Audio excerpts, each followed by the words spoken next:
Hello everyone, welcome to BioWise Learning. So in today's video, I'm going to tell you about all about the GATE B exam, which is going to be conducted, conduct in April 23. Okay, so let's start. आप यहाँ ये एक information bulletin है जो कि मैंने download किया है। मैं इसका लिंक आपको डिस्क्रिप्शन बॉक्स में डाल दूंगी। आप वहाँ पे क्लिक करके डायरेक्टली ये बुलेटिन को आप डाउनलोड कर सकते हैं। मैं मेन पॉइंट्स हाईलाइट करूंगी आप लोगों के लिए, जिससे कि आप लोगों को इजी होगा इस एग्ज़ाम के बारे में जानने के लिए, कैसे हम अप्लाई कर सकते हैं, ये एग्ज़ाम कहाँ पे हमें एडमिशन दिला सकता है, और कौन सी ऐसी पॉइंट्स हैं जो हमें दिमाग में रखनी है while filling the application form. तो जो हमारे एप्लीकेशन की रजिस्ट्रेशन डेट है वो कब स्टार्ट होगी, अगर हम देखें तो वो स्टार्ट होगी 11 मार्च से। कब तक होगी, लास्ट डेट क्या है हमारी 31 मार्च। तो बहुत ही कम ड्यूरेशन का हमें टाइम मिला है एप्लीकेशन भरने के लिए। तो कोशिश करिएगा within a time limit ही हम फॉर्म भर दें, क्योंकि जो गेट भी होता है वो अपनी डेट एक्सटेंड नहीं करता है, वो ऑन टाइम अपनी एप्लीकेशन फॉर्म्स को बंद कर देगा। तो आपको ऐसा नहीं है कि आप सोचें कि एक्सटेंड हो जाएगा, एक्सटेंड नहीं होता है गेट बी के कोई भी एप्लीकेशन फॉर्म।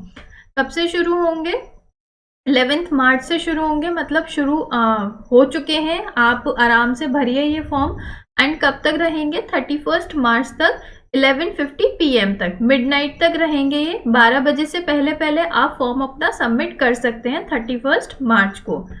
जो एप्लीकेशन फॉर्म की फीस है, अगर हम गेट बी के बारे में बात कर रहे हैं, वो जनरल जो कि अनरिजर्व्ड होते हैं, ओबीसीज, एनसीएल या फिर ईडब्ल्यूएस कैटेगरी जो होती है, उनके लिए 1200 रुपये है, 1200 रुपीज़ है। एंड जो एससी कैटेगरी है, एसटी कैटेगरी है, एंड पीडब्ल्यूडी कैंडिडेट है, उनके लिए 600 रुपीज़ है।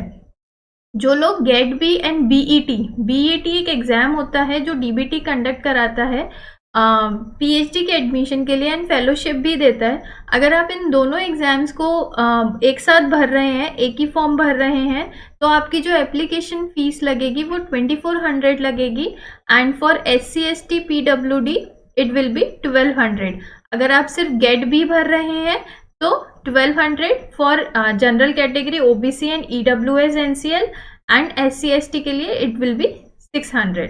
ओके, एंड ऐसा नहीं है कि आप सिर्फ यही फीस पे करेंगे, जो भी टैक्स वगैरह लगेगा 600 plus GST. Okay, and same with 1200 plus GST. जो भी जीएसटी लगेगा आपकी बैंक की तरफ से, वो भी आपको पे करना पड़ेगा। ओके, तो ये आप ही पे करेंगे। ऐसा मत देखिएगा कि 1200 है एंड वहाँ पे कुछ एक्स्ट्रा लिखा हुआ आ रहा है 50-60 रुपीज़ एक्स्ट्रा, तो आप लोग सोचेंगे हमसे एक्स्ट्रा क्यों चार्ज कर रहे हैं। ये सब जीएसटी या फिर जो भी टैक्स वगैरह होता है, सर्विस फीस होती है, वो आप लोगों को ही पे करनी पड़ेगी। जो भी करेक्शन विंडो खुलेगी वो हमें बाद में पता चलेगी कि कब खुलेगी correction window. Same admit card की डाउनलोडिंग की डेट भी हमें बाद में पता चलेगी। मोड ऑफ एग्जामिनेशन क्या है, ये सीबीटी मोड होता है, मींस कंप्यूटर का यूज होकर के हम एग्जाम देते हैं। ठीक है, आप लोगों के सेंटर पड़ेंगे एंड कंप्यूटर का यूज करके हम लोग एग्जाम देते हैं। पैटर्न क्या होता है एग्जामिनेशन का, ये मेनली एमसीक्यू बेस्ड क्वेश्चंस ही आते हैं, कोई सब्जेक्टिव क्वेश्चंस नहीं होते हैं, सिर्फ एमसीक्यूज क्वेश्चंस आएंगे। आपको मोस्ट अप्रोप्रिएट आंसर जो होता है वो मार्क करना होता है उसमें। ठीक है, और कोई एक ही आंसर होता है जो सही होता है।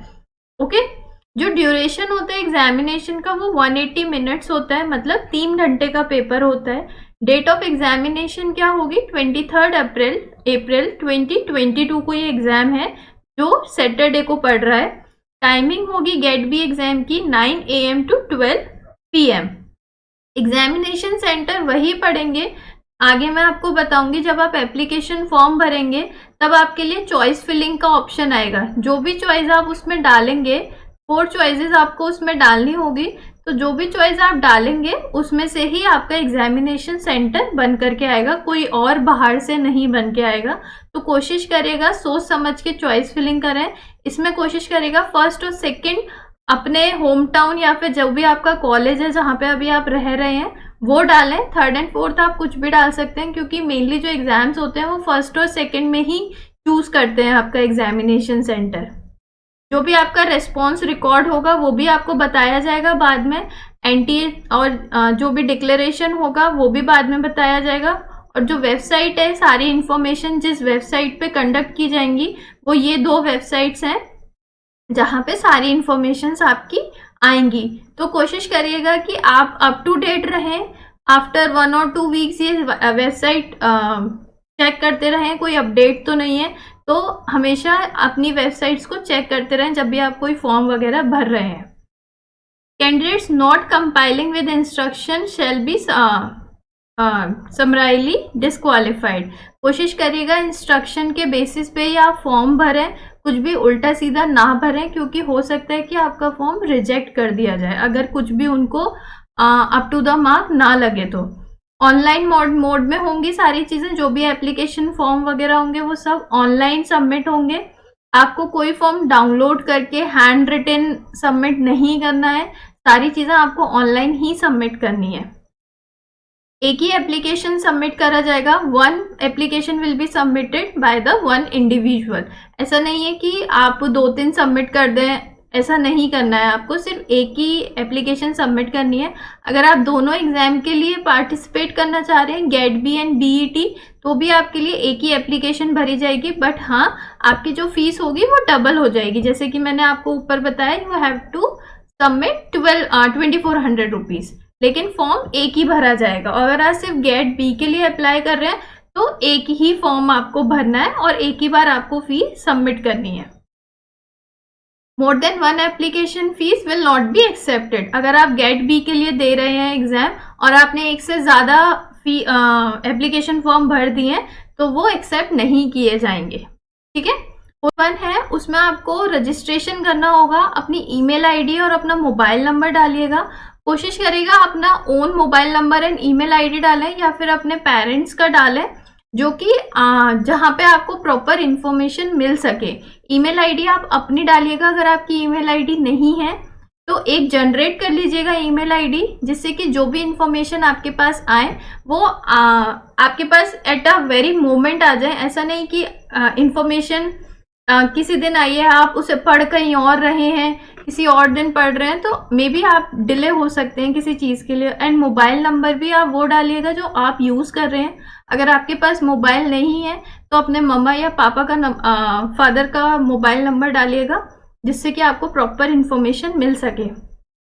एंड जब आप ये रजिस्ट्रेशन कर देंगे तो आपके पास एक एप्लीकेशन नंबर जनरेट हो जाएगा, उसको नोट डाउन कर लीजिएगा या फिर प्रिंट कर सेव कर लीजिएगा। जो भी सिस्टम जनरेटेड एप्लीकेशन नंबर है उसके अपने पास रखिएगा। रिसेंट फोटोग्राफ आपको चाहिए होंगी, क्या फोटोग्राफ की वो हो सकती हैं चीज़ें, किस तरीके से आपको फोटोग्राफ अपलोड करनी है, क्या ऐसे पॉइंट्स हैं जो आपको दिमाग में रखने हैं, वो आपको अभी मैं बताऊंगी। जो फोटो होनी चाहिए वो 80% फेस आपका विजिबल होना चाहिए विदाउट मास्क लगा के आपको फोटो अपलोड नहीं करनी है। आपके ईयर्स वगैरह विजिबल होने चाहिए। एंड मेजर पॉइंट जो है, जो आपको मोस्ट इंपॉर्टेंट पॉइंट दिमाग में रखना है, वाइट बैकग्राउंड होना चाहिए। बहुत से बच्चे क्या करते हैं, किसी भी बैकग्राउंड की फोटो अपलोड कर देते हैं एंड फिर बाद में उन्हें प्रॉब्लम होती है। इन्होंने ये चीज़ बहुत जगह मेंशन करी है कि जो फोटो है उसका बैकग्राउंड जो होना चाहिए वो वाइट होना चाहिए, कैंडिडेट का सिग्नेचर होना चाहिए। अगर आप पीडब्ल्यू कैंडिडेट हैं तो आपको सर्टिफिकेट सबमिट करना होगा, इसका प्रॉपर फॉर्मेट इसी इंफॉर्मेशन बुलेटिन में आपको मिल जाएगा। अगर आप किसी पर्टिकुलर कैटेगरी से बिलोंग करते हैं, अगर आप ओबीसी हैं, ओबीसी कैटेगरी या फिर एससी या फिर एसटी या फिर पीडब्ल्यूडी इन कैटेगरी से, और ईडब्ल्यूएस, अगर आप इन कैटेगरी से बिलोंग करते हैं तो एक पर्टिकुलर फॉर्मेट है जो आपको सबमिट करना होगा उस सर्टिफिकेट का। आपका certificate of proof of date of birth, इसमें आप क्या दे सकते हैं, इसमें आप 10th की मार्कशीट दे सकते हैं। ये आपका डेट ऑफ बर्थ का सर्टिफिकेट बन जाएगा, आप इसको अपलोड कर सकते हैं। और ऐसे कोई कैंडिडेट जिनका अभी तक रिजल्ट आया नहीं है, अवेटिंग में है, तो उनके लिए भी एक सर्टिफिकेट प्रोवाइड किया गया है, फॉर्मेट आपको प्रोवाइड किया गया है इसी इंफॉर्मेशन बुलेटिन में। आप वो डाउनलोड करें, वो फॉर्मेट अपने कॉलेज के, अपने एचओडी से एंड जो भी आपकी अथॉरिटी है उनसे साइन करवाएं एंड वो आप अपलोड कर सकते हैं एंड आप अप्लाई कर सकते हैं। एंड जो भी आपकी जो फीस पे होगी, जो एप्लीकेशन फीस आपकी पे होगी, उसको आप नेट बैंकिंग से या डेबिट कार्ड से, क्रेडिट कार्ड से, किसी भी यूपीआई से या वॉलेट से आप पे कर सकते हैं। यूपीआई मतलब आप कहीं से भी फोन पे, पेटीएम वगैरह आप कर सकते हैं, या फिर आप नेट बैंकिंग कर सकते हैं, या फिर अगर आपके पास डेबिट कार्ड है आप डायरेक्टली डेबिट कार्ड से पे कर सकते हैं। ये 4 स्टेप हैं मेनली जो आपको दिमाग में रखने हैं, यही आपको एप्लीकेशन फॉर्म आराम से आप भर पाएंगे इन्हीं चारों स्टेप्स को फॉलो करके। जब सबमिशन हो जाएगा आपके एप्लीकेशन फॉर्म का, एक कंफर्मेशन पेज आएगा, उसको आप डाउनलोड कर लीजिएगा या फिर प्रिंट आउट उसका निकाल के रखिएगा फ्यूचर रेफरेंस की वजह से। जब आपका सक्सेसफुल पेमेंट हो जाएगा तभी आप ये डाउनलोड कर सकते हैं। अगर आपका पेमेंट नहीं हुआ होगा तब तक आपका कंफर्मेशन पेज नहीं आएगा। तो कभी कभी क्या होता है, जब आप पेमेंट करते हैं तो उसी वक्त पेमेंट अपडेट नहीं होता है, तो वेट करिएगा फॉर 1 डे, एक दिन के बाद पेमेंट अपडेट हो जाता है। अगर तब भी पेमेंट अपडेट नहीं होता है तब सेकेंड टाइम पेमेंट करिएगा, उससे पहले पेमेंट नहीं करिएगा। जब एक दिन बाद आपको मोस्ट प्रोबेबली अपडेट दिख जाएगा, अगर अपडेट नहीं होता है तभी आप सेकेंड पेमेंट करिएगा। अगर उनके पास कोई भी डुप्लीकेट पेमेंट आ जाएगा एक पर्टिकुलर एप्लीकेशन फॉर्म के लिए तो वो आपका रिफंड हो जाएगा। ऐसा नहीं है कि आपका अगर डबल पे हो गया तो वो आपको रिफंड नहीं करेंगे, आपका पैसा बर्बाद नहीं होगा। अगर आपका डबल पेमेंट हो गया तो जो एनटीए होता है, जो ये एग्जाम कंडक्ट कराता है, वो आपका पैसा वापस कर देगा, ठीक है। या फिर आप जिसके थ्रू पे कर रहे हैं, जो भी आपका गेटवे होगा पेमेंट का, आप उनको भी कंसर्न अथॉरिटी को आप मेल कर सकते हैं, वो भी आपको लुक इन करेगा इस मैटर में। बट कोशिश करिएगा कि आप जब पेमेंट कर रहे हैं और अगर वो अपडेट नहीं हुआ है then wait for 1 day, okay.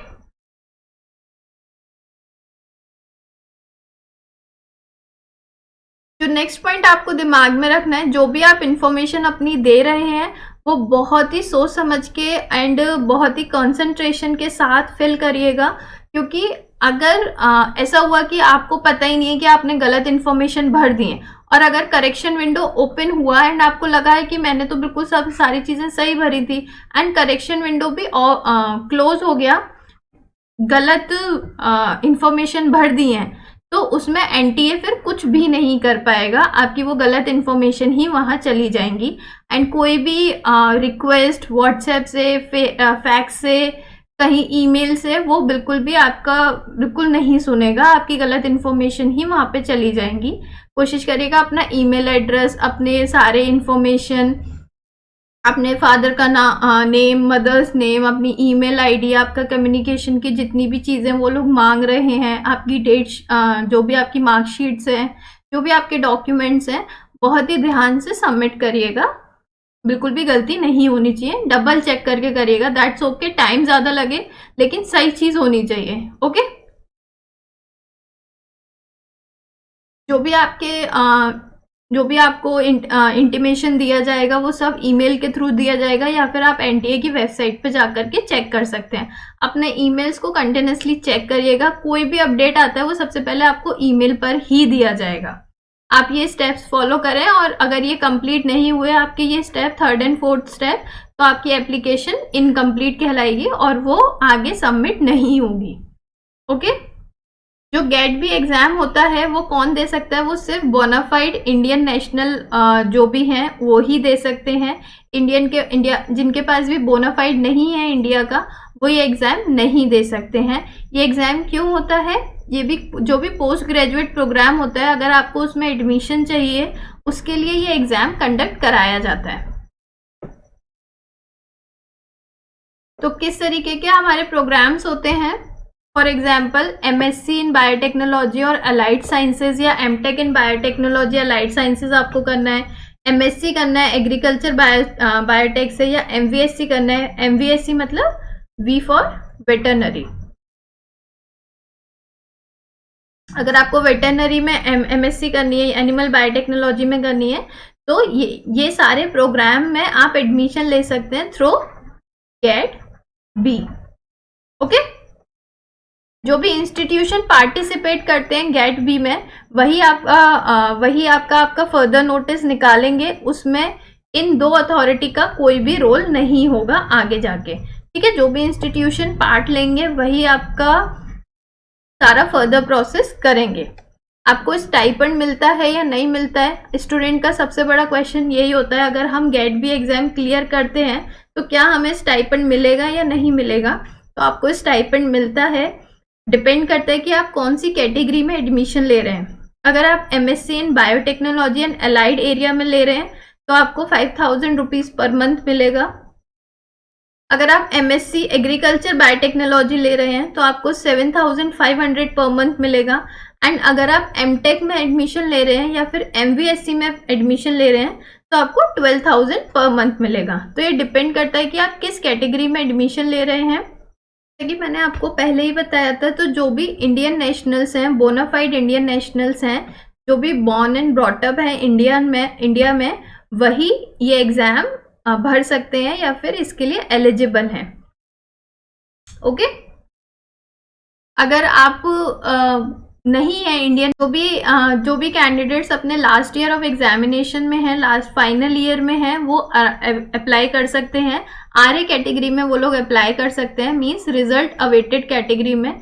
एक फॉर्म है इसी के साथ अटैच है, उस फॉर्मेट में आप वो सर्टिफिकेट इस एप्लीकेशन फॉर्म के साथ लगा दीजिएगा and are good to go. आप अप्लाई आराम से कर सकते हैं। पी का जो मोड होता है वो सीबीटी मोड होता है, ये मैंने आपको बता दिया। कितने क्वेश्चंस आते हैं, तो ये सेक्शन 2 सेक्शन में डिवाइड होता है GATE B exam. Section A जो होता है उसमें मल्टीपल चॉइस क्वेश्चन आते हैं 10+2 के। उसमें physics, chemistry, mathematics and biology सब इंक्लूडेड होता है। 60 क्वेश्चंस होते हैं, 60 में से आपको 60 क्वेश्चंस करने होते हैं। 1 मार्क ईच क्वेश्चंस होता है, मीन्स 60 मार्क्स हो गए। जो सेक्शन बी होता है वो आपके बैचलर लेवल पे डिपेंड करता है कि आपने बैचलर लेवल किससे किया है। बेसिक बायोलॉजी से किया है, लाइफ साइंस से किया है, बायोटेक्नोलॉजी से किया है, अलाइड साइंस से किया है। तो इसका सिलेबस आपको यहाँ पे मिल जाएगा, आप उसके अकॉर्डिंग अपनी प्रिपरेशन करिए। जो भी होगा उसमें 100 क्वेश्चंस होते हैं, आपको 100 में से 60 क्वेश्चंस होते हैं। इन एरियाज से क्वेश्चंस आएंगे, आपको 60 अटेम्प्ट करने होते हैं। 100 में से बहुत अच्छी चॉइस होती है। एंड जो एक क्वेश्चन होता है उसका मार्क होता है 3, तो 60 × 3 180। तो टोटल आपका जो एग्जाम हो जाता है वो 240 मार्क्स का एग्जाम हो जाता है आपका, ठीक है। अगर आप चाहते हैं कि मैं सिलेबस एनालिसिस करूं तो मुझे बताइएगा, मैं इसकी सिलेबस एनालिसिस भी करूंगी। जो मीडियम होता है एग्जामिनेशन का वो बेसिकली इंग्लिश होता है। ऐसा नहीं होता है कि आप कोई भी मीडियम आप खुद से सिलेक्ट कर सकते हैं। जो क्वेश्चंस आएंगे वो मेनली इंग्लिश में ही होंगे, ठीक है। तो कोशिश करिएगा कि आप पुराने question paper, previous question paper solve कर लें, जिससे कि आप उसके यूज टू हो जाए कि किस तरीके से लैंग्वेज का वो लोग यूज करते हैं। क्योंकि क्या होता है कॉम्पिटिटिव एग्जाम में वो कॉन्सेप्ट से ज्यादा लैंग्वेज में घुमाते हैं। तो अगर आपने लैंग्वेज पकड़ ली तो आप आराम से क्लियर कर जाओगे एग्जाम। नेगेटिव मार्किंग होती है या नहीं होती है? तो हाँ, होती है नेगेटिव मार्किंग। सेक्शन ए में जब अगर आपका कोई भी आंसर सही जाता है तो आपको 1 मार्क मिलेगा। For correct answer 1 mark, and कोई भी अगर इनकरेक्ट होता है आपका क्वेश्चन तो आपका 0.5 मार्क्स डिडक्ट हो जाएगा, ओके। और अगर सेक्शन बी में अगर हम देखें तो करेक्ट आंसर के लिए आपको कितना मिलेगा? करेक्ट आंसर के लिए आपको 3 मार्क्स मिलेंगे एंड इनकरेक्ट आंसर के लिए आपको 1 मार्क डिडक्ट हो जाएगा, माइनस हो जाएगा, ओके। तो इस तरीके की नेगेटिव मार्किंग होती है, जो कि बहुत अच्छी खासी नेगेटिव मार्किंग है। तो आपको नेगेटिव मार्किंग करके बिल्कुल, अगर कोई भी पीडब्ल्यू कैंडिडेट्स हैं उनके लिए प्रॉपर फैसिलिटी प्रोवाइड करते हैं। आपको स्क्रिबर दिया जाता है एंड आपको 1 आवर एक्स्ट्रा दिया जाता है। जैसे ये 3 घंटे का एग्जामिनेशन है तो आपको 1 घंटा एक्स्ट्रा दिया जाएगा, ओके। तो पूरी फैसिलिटी है आप लोगों के लिए।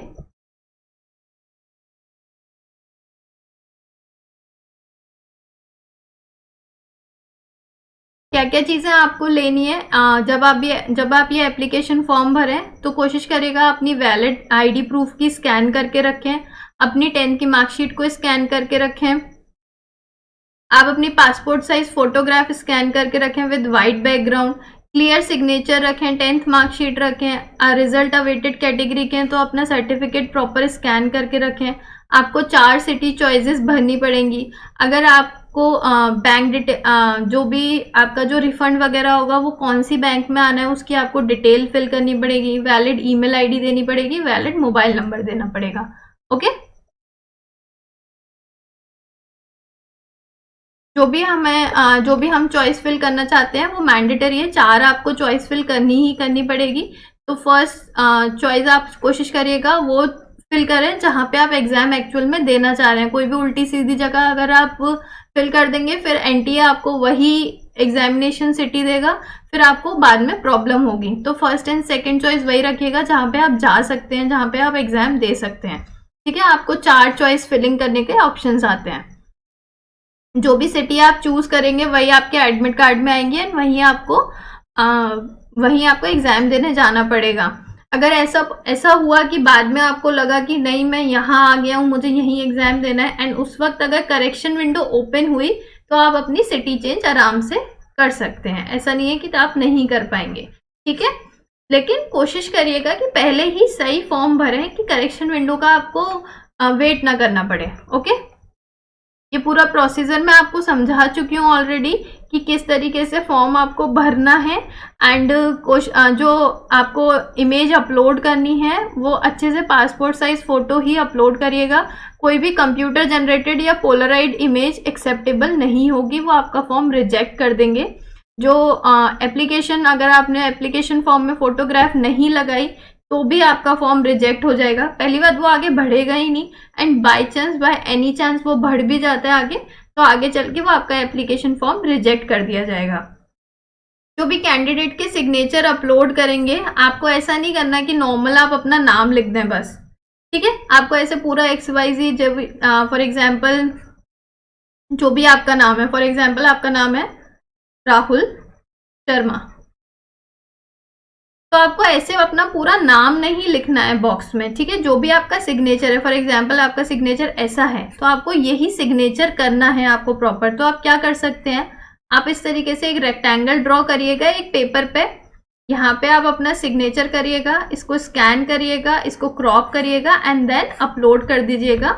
जो भी ये साइज मांग रहे हैं लाइक 4 KB to 30 KB इन्होंने साइज मांगा है वो आप अपलोड कर दीजिएगा। ऐसे पूरा नाम नहीं लिखना है आपको, जो भी आपका सिग्नेचर है जिस भी तरीके का आप सिग्नेचर करते हैं वो सिग्नेचर आप करके अपलोड कर देंगे। ठीक है, जो भी आपका PWD सर्टिफिकेट है वो सब आप अपलोड कर देंगे। ये प्रॉपर आपको साइज दिए गए हैं, इसी साइज में करिएगा जो भी आप डॉक्यूमेंट्स अपलोड करें। अगर आप किसी और साइज में कर देंगे तो वो अपलोड लेगा ही नहीं। तो आप इसको ऑनलाइन कंप्रेसर से कंप्रेस कर सकते हैं। जो भी आपके डॉक्यूमेंट है अगर आप इस पर्टिकुलर साइज में नहीं आ रहे हैं तो आप कंप्रेसर की हेल्प से इन डॉक्यूमेंट्स को कंप्रेस कर सकते हैं। डायरेक्ट डाल दीजिएगा गूगल पे की लाइक PDF कंप्रेसर, इस तरीके से आप डालेंगे तो वो गूगल आपको खुद ही सर्च करके दे देगा। आप वहाँ पे अपना डॉक्यूमेंट अपलोड कर दीजिएगा एंड वो आपको कंप्रेस करके दे देगा। Proof of date of birth में आप अपनी 10th की मार्कशीट डाल सकते हैं।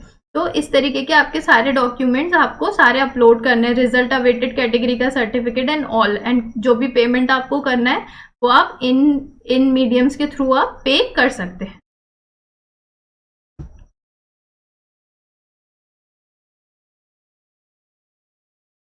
जब एडमिट कार्ड आ जाएगा एंड कोई भी कैंडिडेट अगर अपना एडमिट कार्ड डाउनलोड नहीं कर पा रहा है तो इन लोगों ने एक हेल्पलाइन नंबर दिया हुआ है सारे, या फिर आप इस ईमेल आईडी पे मेल कर सकते हैं अगर आप अपना टाइमली एडमिट कार्ड डाउनलोड नहीं कर पा रहे हैं। तो